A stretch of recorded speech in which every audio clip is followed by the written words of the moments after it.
Supreme Martial God Technique. Bab 3156 Wuyun, ambil tindakan. Syarat kedua, setelah operasi ini, Wuyun harus memberinya batu wawasan untuk meningkatkan penglihatannya. Sebelumnya, dia selalu berpikir bahwa dirinya merasa aman mengikuti Wuyun, jadi dia tidak terlalu memikirkannya dan merasa tidak masalah jika dia tidak memiliki batu wawasan. Tetapi sekarang keputusan Wuyun membuatnya tiba-tiba menyadari bahwa dia tidak bisa berbaring karena dia terlalu khawatir Wuyun mengambil risiko sendirian. Yue Yiren juga menjelaskan tentang kondisi kedua. Kalau Wuyun tidak memberinya batu wawasan saat mereka bertemu lagi kali ini, maka dia tidak akan lagi mendengarkan Wuyun dalam tindakannya di masa mendatang. Meskipun ini agak tidak masuk akal, pada analisis terakhir, dia masih peduli terhadap Wuyun. Wuyun tidak punya pilihan selain setuju. Seringkali Anda tidak bisa berdebat dengan wanita. Mengenai apakah dia bisa mendapatkan batu wawasan, Wuyun hanya bisa menyetujuinya sementara dan tidak bisa menjaminnya. Jika saya belum mengerti saat itu, saya akan mencari cara untuk menjelaskannya. Sekarang Yue Yiren sudah yakin, Wuyun akhirnya bisa melepaskannya dan mulai bekerja. Pergilah, penyihir kecil, tunggu aku kembali 1 jam lagi. Wuyun menepuk kepala kecil Yue Yiren dan berkata sambil tersenyum tipis. Dalam hal waktu, Wuyun merasa seharusnya tidak ada masalah besar. Lagi pula, jika Anda tidak berhasil dalam waktu 1 jam, maka kemungkinan besar Anda adalah seorang pecundang. Tetapi Wuyun merasa bahwa dia pasti bisa berhasil. Ini adalah kepercayaan dirinya dan keyakinan terhadap dirinya sendiri. Pastikan kamu kembali padaku dengan selamat. Yue Yiren berkata lembut, lalu dengan lembut mencium wajah Wuyun. Kemudian, tanpa henti, dia berbalik dan terbang cepat ke arah dan lokasi yang disepakati dengan Wuyun. Melihat Yue Yiren yang hendak pergi, dia menyentuh pipinya yang masih sedikit hangat. Wuyun merasa sedikit tidak berdaya, tetapi juga sedikit senang, dan suasana hatinya sangat rumit. Dia tiba-tiba merasa bahwa Yue Yiren telah berubah. Yue Yiren sebelumnya jelas tidak seperti ini. Dengan kata lain, tidak peduli seperti apa Yue Yiren sebelumnya, dia pasti tidak akan bersikap begitu lembut. Benar saja, Yue Yiren menjadi lebih lembut. Namun kenyataannya, Wuyun tidak terlalu memperhatikan hal itu sebelumnya. Yue Yiren telah berubah sejak lama. Mungkin ini yang dimaksud ketika Anda bersama dengan seseorang yang Anda sukai, kepribadian Anda mungkin tidak berubah, tetapi emosi Anda pasti akan terkendali tanpa sengaja. Namun ini hanya pikiran sesaat, dan segera perhatian Wuyun kembali tertuju ke depan. Tepat saat perhatianku teralihkan tadi, perubahan yang menakjubkan telah terjadi di hadapanku. Batu naga tersembunyi dan esensi biru suci sebenarnya telah terkondensasi sepenuhnya. Mereka muncul, bening dan berkilau. Di sisi ini, tidak hanya pertempuran antara Feng Xiao dan Luo Yuan menjadi lebih intens karena kemunculan Erbao, tetapi mereka semua ingin menentukan pemenangnya. Di sana, 10 murid lainnya dari Sekte Hong Xiao dan Sekte Wu Feng langsung terperangkap dalam pertarungan sengit antara hidup dan mati. Kedua belah pihak ingin merebut batu naga dan esensi biru suci. Tetapi kedua belah pihak ditahan oleh pihak lainnya, sehingga sulit untuk berhasil. Wuyun mengamatinya dengan seksama dan menemukan bahwa dalam situasi ini, tingkat keberhasilan serangan diam-diamnya sangat rendah. Terlalu banyak perhatian terfokus pada kedua harta karun itu, dan setiap pergerakan yang tidak biasa pada harta karun itu akan menyebabkan serangan serentak dari 12 orang yang hadir. Kita hanya bisa berpegang pada metode sebelumnya. Dan sekarang, tampaknya waktu terbaik telah tiba. Karena kemunculan harta karun itu, Feng Xiao dan Luo Yuan keduanya sangat cemas. Mereka berdua mulai menggunakan keterampilan berjaga-jaga, ingin saling membunuh dengan segera. Alhasil, Feng Xiao yang sudah unggul, perlahan-lahan memperlebar jaraknya. Luo Yuan merasa semakin sulit untuk bertarung, dan nampaknya ia akan dikalahkan setiap saat. Waktunya telah tiba. Mata Wuyun terfokus dalam dan dia berbisik pada dirinya sendiri. Saat berikutnya, Dia melompat dan mendarat tepat di samping tempat Feng Xiao dan Luo Yuan bertarung. Penampilan Wu Yun pasti akan menarik perhatian semua orang yang hadir. Tetapi hal itu hanya memberi dampak kecil terhadap murid-murid lain yang tengah bertempur memperebutkan harta karun itu, dan pertempuran mereka terus berlanjut. Hanya Feng Xiao dan Luo Yuan yang berhenti sejenak. Meskipun mereka belum pernah bertemu satu sama lain, mereka sangat akrab dengan wajah Wu Yun karena dia merupakan satu dari dua orang yang membuat pengecualian untuk berpartisipasi dalam kompetisi. Feng Xiao adalah orang pertama yang memarahi dengan suara berat. Wah, aku tidak menyangka kau akan datang ke sini. Aku sarankan kau untuk segera keluar dari sini. Aku ingin harta karun itu. Dengan kekuatanmu, harta karun itu bukanlah sesuatu yang harus kau sentuh. Walaupun kata-katanya mendominasi, siapapun dengan mata yang jeli dapat mendengar bahwa Feng Xiao merasa takut. Dia takut Wu Yun akan campur tangan, dan dia bahkan lebih takut lagi kalau Wu Yun akan membantu Luo Yuan. Meskipun kultivasi Wu Yun hanya pada tingkat pertama semi-sein, jika Wu Yun benar-benar memilih untuk membantu Luo Yuan, maka situasinya akan berbahaya.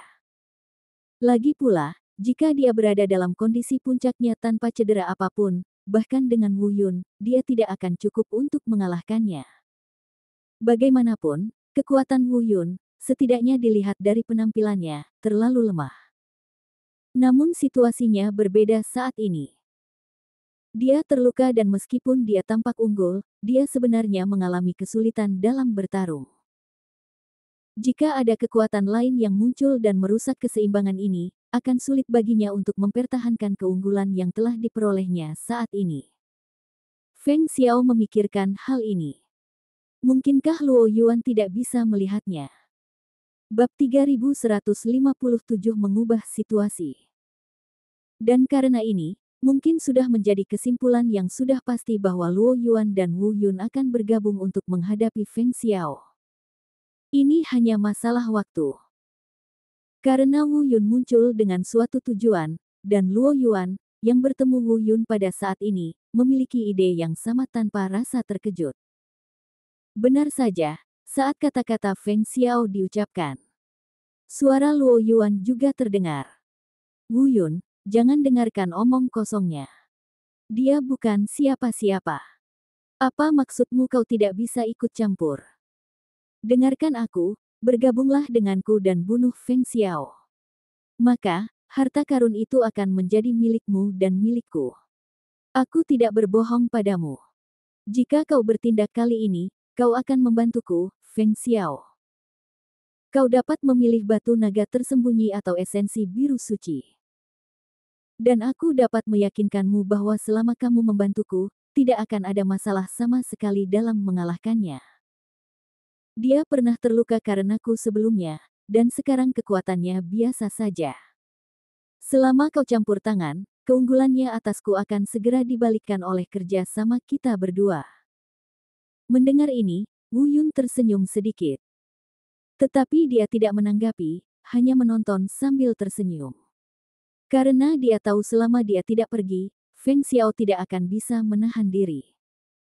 Sialan, beraninya kau. Bajingan, kalau berani menyerangku, aku akan memotongmu menjadi beberapa bagian. Pada awalnya, Feng Xiao memarahi Wu Yun dengan marah. Namun tak lama kemudian, Feng Xiao tampaknya tiba-tiba tersadar, nadanya berubah, dan suaranya menjadi jauh lebih lembut. Wu Yun, aku sekarang berada di atas angin. Aku menyarankanmu untuk tidak melakukan hal bodoh. Jika kamu tidak bertindak, aku, Feng Xiao, berutang budi padamu.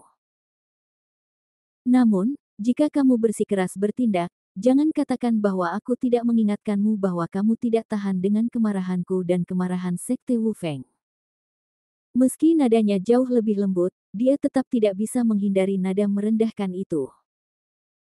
Terlebih lagi, dia mungkin tidak pernah berpikir untuk memenangkan hati Wu Yun lalu berbagi harta dengannya. Tentu saja, Wu Yun juga tahu bahwa apa yang dikatakan Luo Yuan hanyalah omongan sopan.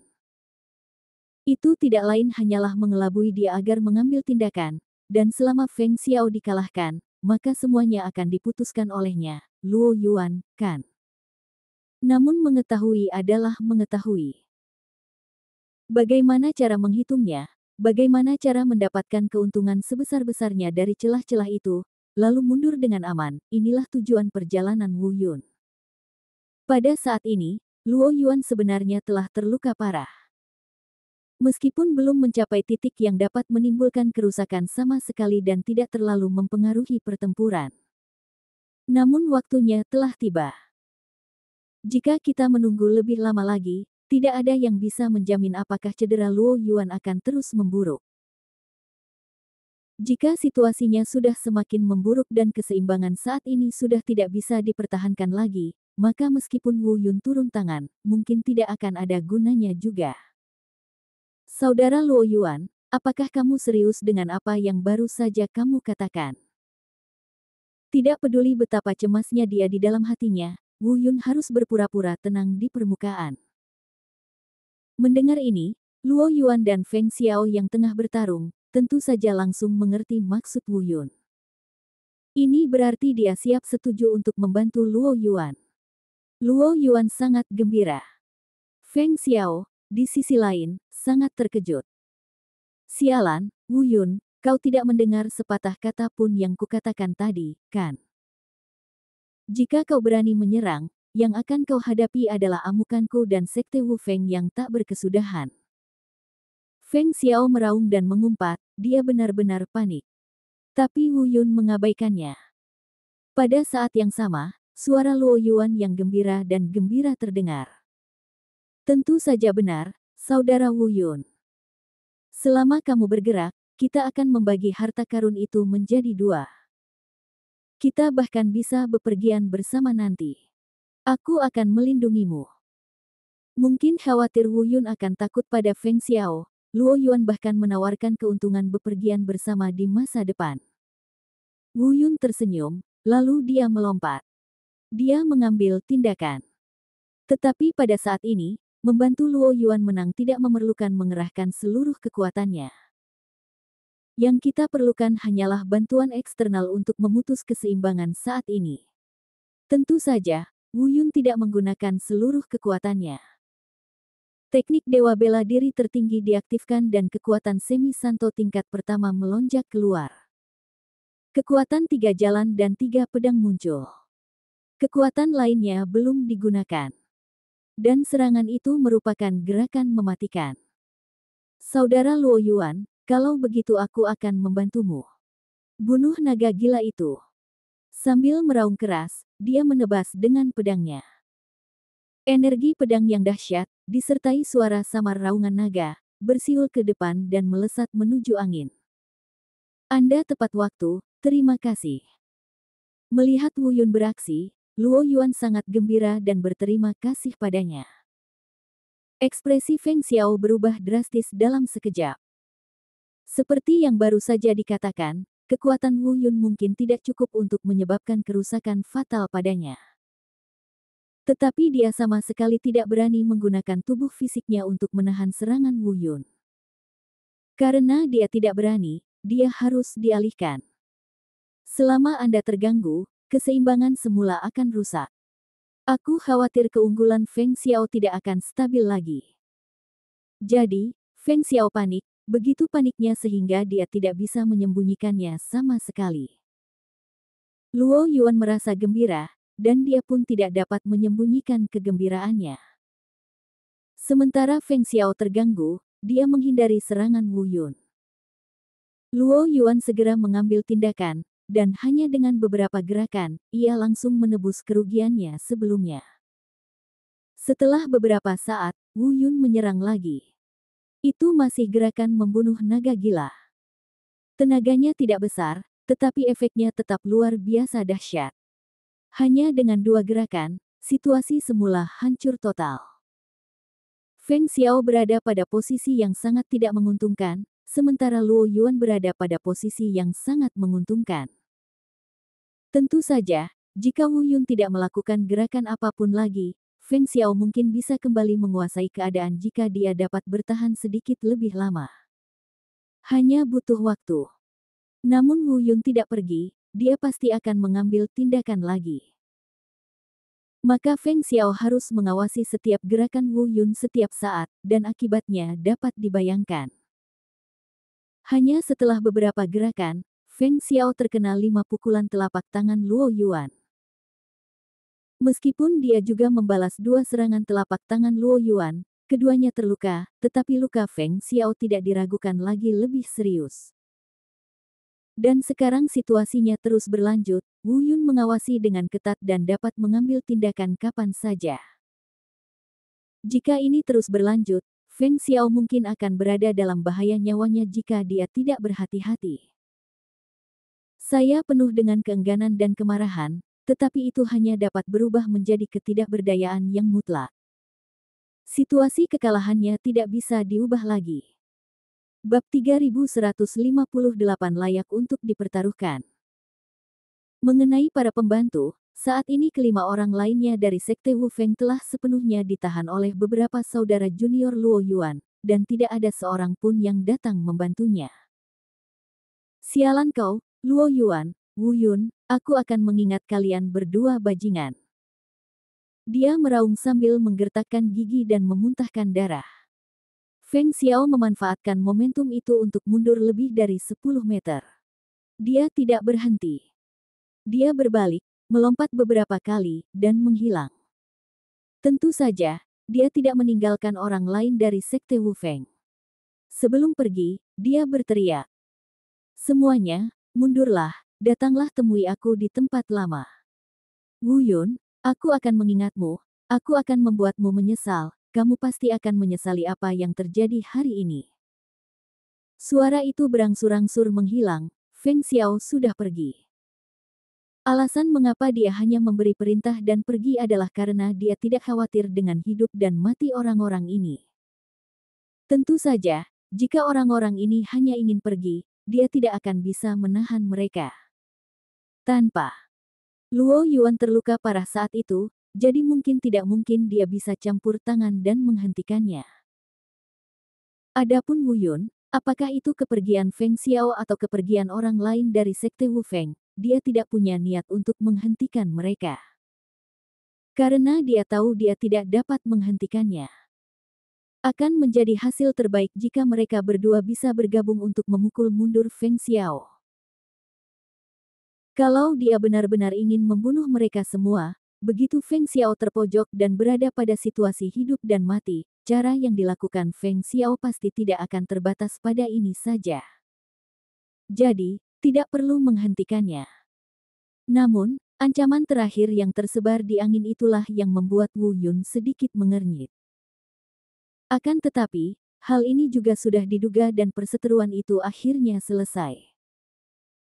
Tetapi tidak perlu terlalu banyak memikirkan hal ini, karena Wu Yun memiliki hal yang lebih penting untuk ditangani sekarang. Pada saat ini, tatapan Wu Yun terus berpindah antara 3 posisi. Yang pertama adalah Luo Yuan. Yang kedua adalah 5 orang lainnya dari Sekte Hong Xiao yang mengelilingi batu naga tersembunyi dan esensi biru suci. Yang ketiga tentu saja batu naga dan esensi biru suci. Dia menginginkan kedua harta itu. Dan kemudian, masalah terbesar yang perlu dihadapinya adalah bagaimana menghadapi Luo Yuan dan 5 pengikut Sekte Hong Xiao lainnya. Tidak ada masalah besar di pihak Luo Yuan. Karena Luo Yuan terluka parah, dan pada saat ini, selama Wu Yun tidak menunjukkan pikirannya, bertindak seperti orang idiot, berpura-pura memakan umpan, dan menunggu Luo Yuan berbagi harta dengannya, maka Luo Yuan tidak akan langsung menyerangnya. Adapun 5 orang lainnya, mereka tidak akan mengambil inisiatif untuk menyerangnya kecuali Luo Yuan memberi perintah. Lagi pula, orang yang bertanggung jawab di sini adalah Luo Yuan. Adapun batu naga tersembunyi dan esensi biru suci, diperkirakan bahwa tanpa perintah Luo Yuan, kelima orang itu tidak akan berani mengambilnya. Dan sekarang segala macam pikiran terus berkelebat dalam benak Wu Yun. Dia harus memikirkan cara menghadapi Luo Yuan selanjutnya. Saudaraku, jangan khawatir, kamu tunggu saja di sini. Aku akan menyembuhkan lukaku terlebih dahulu. Ketika aku sembuh, aku akan membagi harta karun itu denganmu. Luo Yuan mengatakan hal ini terlebih dahulu kepada Wu Yun, lalu berkata kepada 5 orang lainnya, kalian berlima awasi harta karun itu, jangan pindahkan apapun, dan tunggu aku menyembuhkan lukaku. Wu Yun berdiri di samping dan tidak berbicara. Hanya pikiran dalam benak saya yang tak pernah berhenti. Dia tahu bahwa tujuan Luo Yuan melakukan ini pasti bukan untuk berbagi harta dengannya. Jika kamu ingin putus, lakukan sekarang. Tidak mungkin Anda bisa menunggu sampai Anda pulih. Alasan mengapa dia harus menunggu sampai pulih adalah karena dia khawatir Wu Yun mungkin mencoba merebutnya nanti. Baru setelah cederanya sembuh, dia memiliki keyakinan lebih untuk menghentikan Wu Yun dari merebutnya. Tentu saja, kemungkinan lain adalah cedera Luo Yuan saat ini telah mencapai tingkat yang membuatnya sulit untuk menyerang lagi. Oleh karena itu, dia harus menyembuhkan lukanya terlebih dahulu, lalu menunggu sampai lukanya sedikit membaik sebelum membunuh Wu Yun secara langsung dan mengakhiri semuanya. Adapun mengapa dia tidak membiarkan orang lain mengepung Wu Yun, dan mengapa dia tidak membiarkan 5 orang lainnya mendapatkan harta karun itu terlebih dahulu. Alasannya tidak sulit untuk dipahami.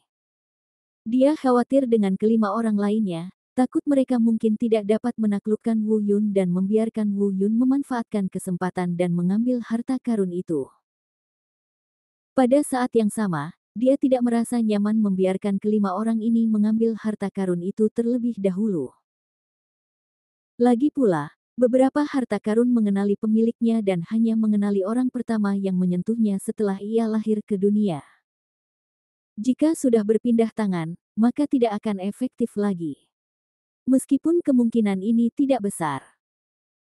Tetapi sekarang setelah dia memiliki keuntungan dan mengendalikan situasi secara keseluruhan, Luo Yuan masih membuat pilihan yang paling aman.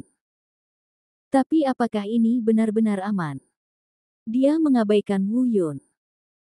Dia mengira Wu Yun yang hanya berada di alam setengah suci terlihat bodoh dan telah dibodohi olehnya, jadi dia tidak akan berani menyerangnya. Tetapi bagaimana dia bisa membayangkan bahwa Wu Yun, yang dia abaikan, adalah bom waktu terbesar. Sekarang, Wu Yun benar-benar punya rencana. Tentu saja, dia tidak akan membiarkan Luo Yuan meneruskan penyembuhan seperti ini. Dia siap mengambil risiko. Bertaruh pada kemungkinan kedua, Luo Yuan untuk sementara kehilangan kemampuan untuk bertindak, bisakah kita menganggapnya serius? Jika tidak, begitu tindakan Wu Yun terbongkar, konsekuensinya akan mengerikan. Tetapi jika tebakannya benar, rencana Wu Yun selanjutnya akan sangat lancar dan mudah. Bagaimanapun, ini layak untuk dicoba. Lagi pula, ini mungkin satu-satunya kesempatannya untuk mendapatkan harta karun itu dengan mudah. Begitu Luo Yuan pulih sedikit, kesempatannya akan hilang. Kalau begitu, mari kita bertaruh. Tiba-tiba, mata Wu Yun terfokus, dan pikiran dalam benaknya menjadi tegas dalam sekejap. Saat berikutnya, kekuatan dalam tubuh dengan cepat terkumpul di kaki, dan tungkai tiba-tiba mengerahkan tenaga, dan kecepatan mendadak mencapai tingkat yang hampir ekstrim. Anda harus sangat cepat dan mengejutkan musuh untuk memperoleh peluang keberhasilan. Telapak tangan kanannya berubah menjadi cakar dan langsung menuju tenggorokan Luo Yuan. Dan pada saat Wu Yun melancarkan gerakannya, faktanya, baik Luo Yuan yang sedang memulihkan diri dari luka-lukanya maupun kelima orang yang menjaga harta karun itu menyadarinya pada saat pertama. Tetapi sudah terlambat bagi kelima orang itu karena mereka masih jauh. Adapun Luo Yuan, dia melihatnya dan bereaksi, tetapi apa yang dapat dia lakukan? Tidak ada yang dapat dia lakukan. Dia meremehkan Wu Yun. Dia pikir Wu Yun tidak berani menyerangnya. Dia mengira Wu Yun tertipu oleh kata-kata manisnya. Dia pikir, semuanya hanya apa yang dia pikirkan. Dia terlalu percaya diri. Sekalipun dia telah melakukan hal serupa kepada Feng Xiao, dia tetap tidak menyadari betapa tidak dapat diandalkannya kekuatan eksternal. Dia melukai Feng Xiao dengan serangan diam-diam, dan begitu pula sebaliknya, dia juga terluka oleh serangan diam-diam Wu Yun. Bahkan Wu Yun tidak hanya menyakitinya. Karena menyakitinya tidak akan memberikan dampak terbaik. Cara terbaik adalah dengan menyandera mereka. Bab 3159 Luo Yuan menyelinap pergi. Benar saja, Wu Yun menyandera Luo Yuan. Namun itu hanya berlangsung sesaat. Jari-jari tangan kanan Wu Yun mencengkeram erat leher Luo Yuan. Luo Yuan ingin melawan, tetapi dia bahkan tidak bisa melakukan sesuatu yang luar biasa. Jika dia bertindak melampaui batas, tenggorokannya akan diremukkan. Selama tenggorokannya diremukkan, kematiannya sudah dekat. Bajingan, sudah kubilang aku akan membaginya denganmu. Apa yang ingin kau lakukan? Mengingkari. Janjimu adalah hal yang tabu. Luo Yuan, yang tenggorokannya terjepit, menggertakkan giginya dan berbicara dengan susah payah. Tabu. Wu Yun mencibir, haha, kau lebih tahu dariku apa yang baru saja kau lakukan.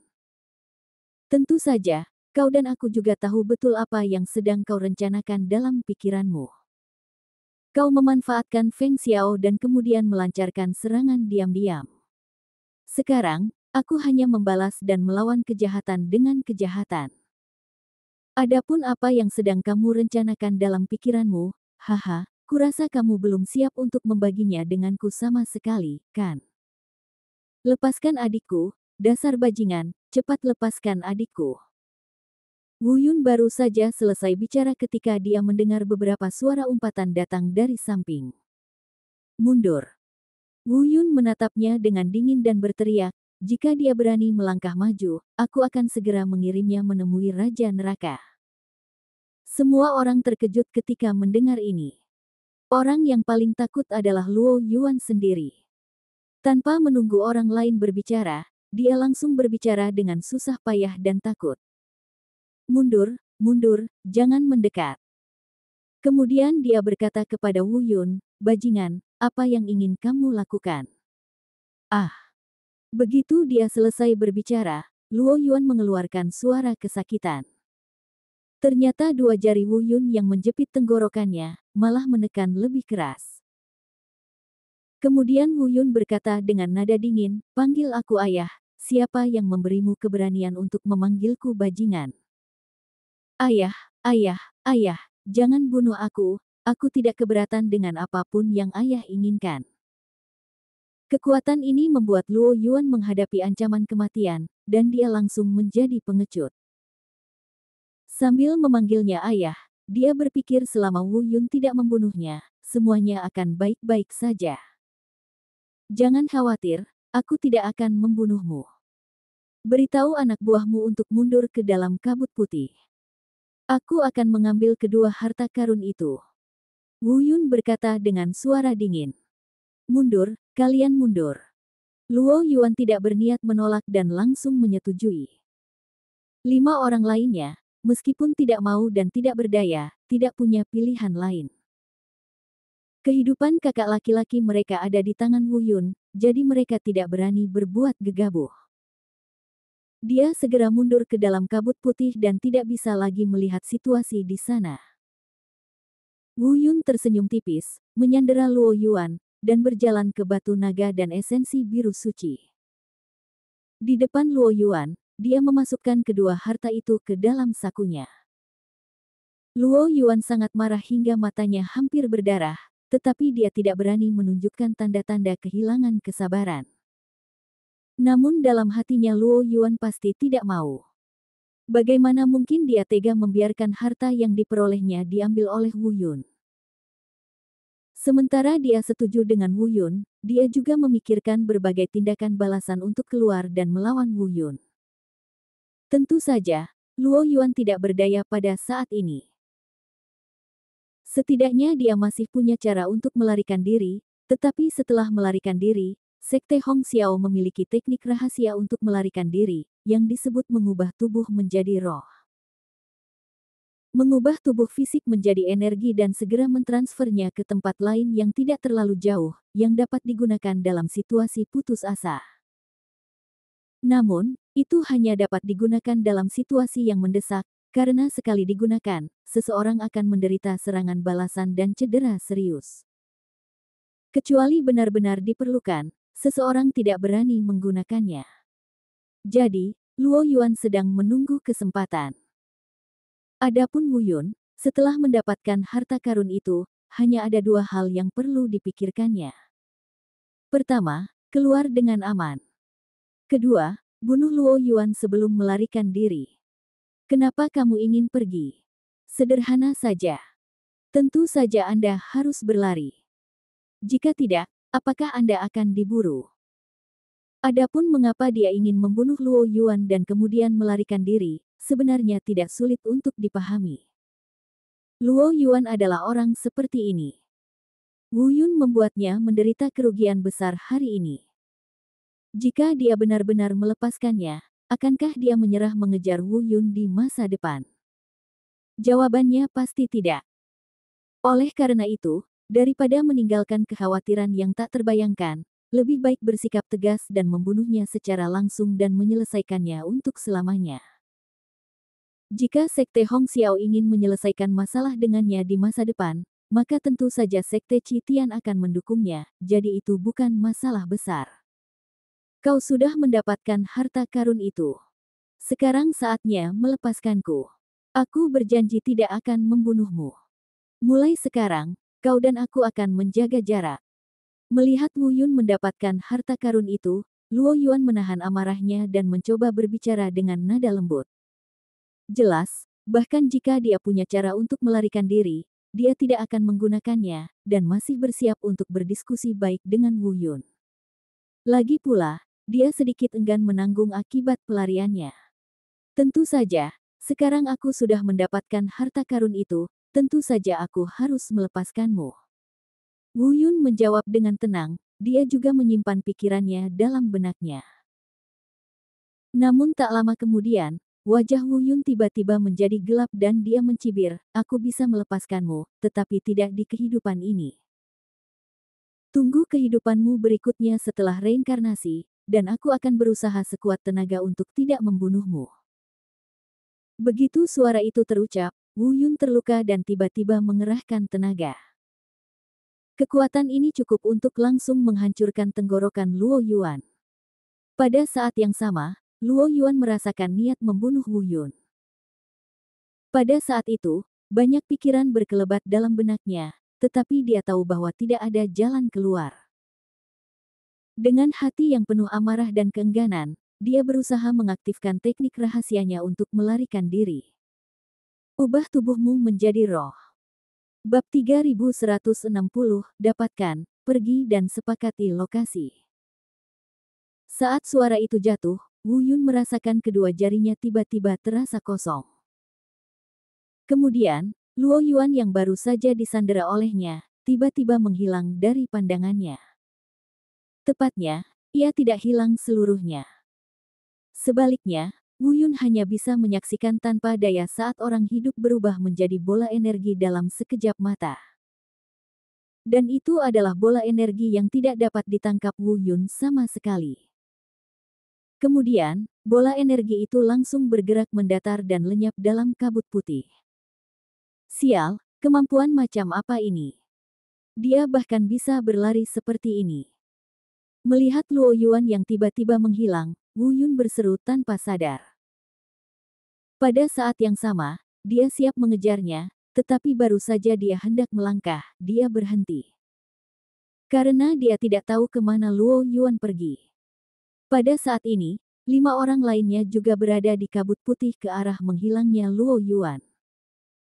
Begitu kita mengejar mereka, bagaimana kalau kita disergap musuh? Setelah memikirkannya, Wu Yun mengumpat, sialan, lalu bergegas pergi ke arah lain. Namun, Wu Yun sempat berpikir, apakah cara yang digunakan Luo Yuan barusan akan menimbulkan reaksi keras terhadapnya?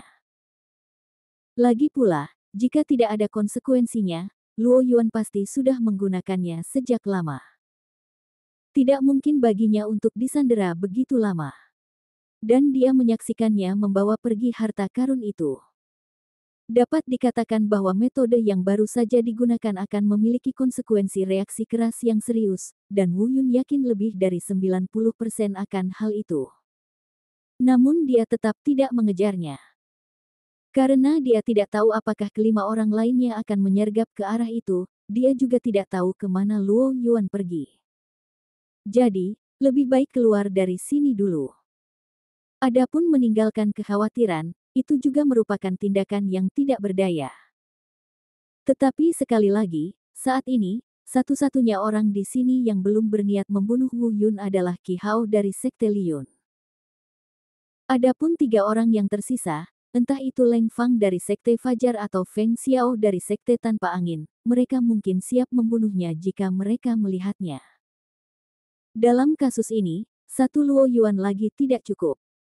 Setelah pergi, Wu Yun segera menemukan arah dan bergegas menuju tempat di mana ia dan Yue Yiren telah sepakat untuk bertemu. Perjalanan ini cukup lancar. Satu-satunya hal yang tidak berjalan mulus adalah Yue Yiren mengatakan dia akan membantunya mendapatkan batu wawasan, tetapi dia tidak melakukannya. Karena Wu Yun tidak mempunyai kesempatan untuk melakukannya sama sekali. Sekalipun aku tidak melakukannya, tidak ada yang dapat kulakukan. Saya akan menjelaskannya nanti. Namun yang tidak diduga Wu Yun adalah, seandainya dia tidak pergi tadi, jika dia tidak takut disergap, dia pasti akan mengejarnya. Kemudian, dia tidak hanya bisa membunuh Luo Yuan, tetapi juga mendapatkan batu wawasan dari Luo Yuan. Karena Luo Yuan berusaha sekuat tenaga, dia hanya berlari ke tempat Wu Yun baru saja mendarat, sekitar 5 atau 6 meter jauhnya. Dengan kata lain, jika Wu Yun berjalan 5 atau 6 meter ke depan, dia akan dapat melihat Luo Yuan, yang telah berubah menjadi manusia lagi, tergeletak di tanah, sekarat. Karena Luo Yuan benar-benar tidak bisa berlari lagi. Namun kali ini Wu Yun memilih aman dan tidak mengambil beberapa langkah ke depan. Tentu saja, sekarang, bahkan jika Wu Yun berbalik, sudah terlambat. Baru saja, kelima orang itu tidak menemukan Luo Yuan. Sekarang telah ditemukan. Mereka dengan cepat menyelamatkan Luo Yuan dan menggunakan berbagai metode untuk mengobati lukanya, sehingga Luo Yuan yang sekarat dapat pulih secara bertahap. Sialan, sialan, Wu Yun, aku akan mengingatmu, Hong Xiaozong, aku akan mengingatmu. Luo Yuan berkata sambil menggertakkan giginya. Kemudian dia memerintahkan orang-orang di sebelahnya, kalian semua lindungi aku. Jangan pergi kemanapun. Sembuhkan luka kalian di sini. Kali ini aku terpaksa menggunakan teknik mengubah tubuhku menjadi roh. Tubuhku terluka parah dan aku butuh waktu untuk pulih. Kalian tetaplah di sisiku dan awasi aku. Jangan biarkan bahaya apapun mendekatiku, atau beritahu aku sebelumnya tentang bahaya yang tak terhindarkan. 3 hari, aku hanya butuh 3 hari untuk pulih. Setelah itu, aku akan menemukan bajingan itu dan memotong-motongnya.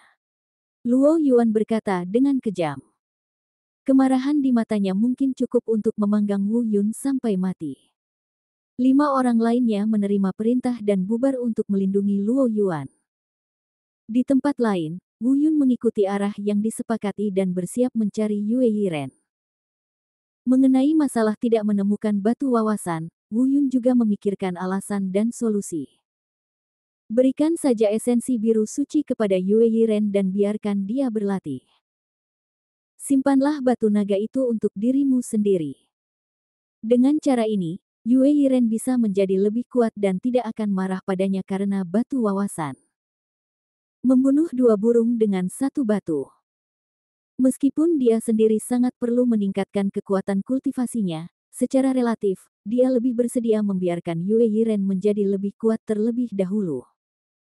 Setidaknya dengan cara ini dia bisa lebih yakin tentang keselamatan Yue Yiren. Namun, beberapa hal jauh dari sesederhana yang dipikirkan Wu Yun. Jarak tempat ia dan Yue Yiren sepakat untuk bertemu tidaklah jauh. Tak lama kemudian, Wu Yun tiba. Tapi bagaimana dengan Yue Yiren? Dia sudah pergi. Menghitung waktunya, Masih ada lebih dari setengah jam tersisa seperti yang disebutkan Yue Yiren. Operasi tadi berlangsung kurang dari setengah jam, jadi tidak mungkin bagi Yue Yiren untuk pergi karena keterbatasan waktu. Pada awalnya, Wu Yun tidak terlalu memikirkannya. Dia berpikir bahwa Yue Yiren mungkin mengingat tempat yang salah, jadi dia mencari-cari di sekitar area tersebut. Tetapi pencarian inilah yang membuat wajah Wu Yun menjadi lebih serius dan jelek. Dia tiba-tiba mendapat firasat kuat bahwa Yue Yiren mungkin mengingat tempat yang salah, dan sesuatu telah terjadi padanya.